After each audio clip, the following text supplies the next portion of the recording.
Si avvicina il periodo di Natale e qual è il negozio più bello dove trovare gli addobbi più originali? È il bosco, i prati. Con l'espediente di questa semplice ghirlanda vi parliamo di questo strano oggetto, la galla. Quelle che sto raccogliendo sono delle particolari galle che crescono sulle querce, soprattutto sulle roverelle. Questa galla nello specifico è causata da una piccola vespa che prende il suo nome proprio dalla forma particolare delle galle che conseguono al suo attacco. Si chiama Andricus caput meduse.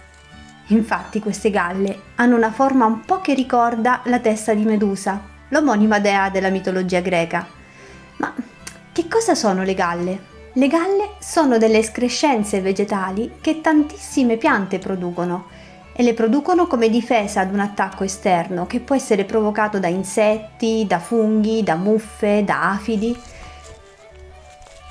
La galla possiamo intenderla come una vera e propria barriera difensiva che le piante mettono in atto per isolare la parte stressata, la parte infettata, e queste possono crescere su qualsiasi parte della pianta, che siano le gemme, i rami, giovani e adulti, il tronco e addirittura le foglie. Sono tantissime le piante su cui possono crescere, dalle querce ai pioppi, dal lentisco alle rose, dove prendono l'affascinante nome di Bedegar. Possiamo trovarle addirittura sulle foglie dell'artemisia.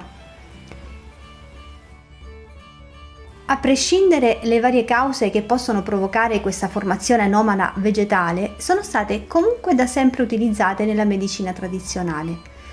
Tant'è che ad oggi dietro il loro studio è nato un ramo specifico della scienza che prende il nome di cecidologia, dal termine appunto cecidio, cioè galla. Gli insetti che determinano l'insorgenza delle galle sono denominati cinipidi, appartenenti alla famiglia dei cecidomini, cioè creatori di galle. Tutte le galle sono caratterizzate da un'altissima concentrazione di tannini.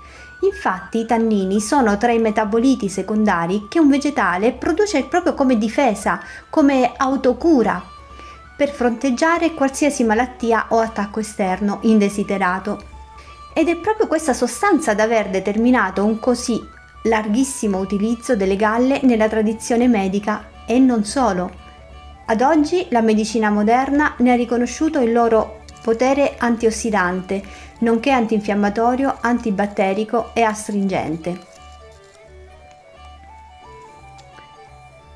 Sono state largamente utilizzate per la concia dei pellami e tuttora per produrre validi inchiostri e tinture. All'interno dei tannini troviamo importantissima la presenza di acido gallico, il quale prende il nome appunto dalle galle. L'acido gallico ad oggi è largamente utilizzato in campo farmacologico e cosmetico per il suo altissimo potere antimicotico, antivirale, antibatterico, antinfiammatorio e antiossidante.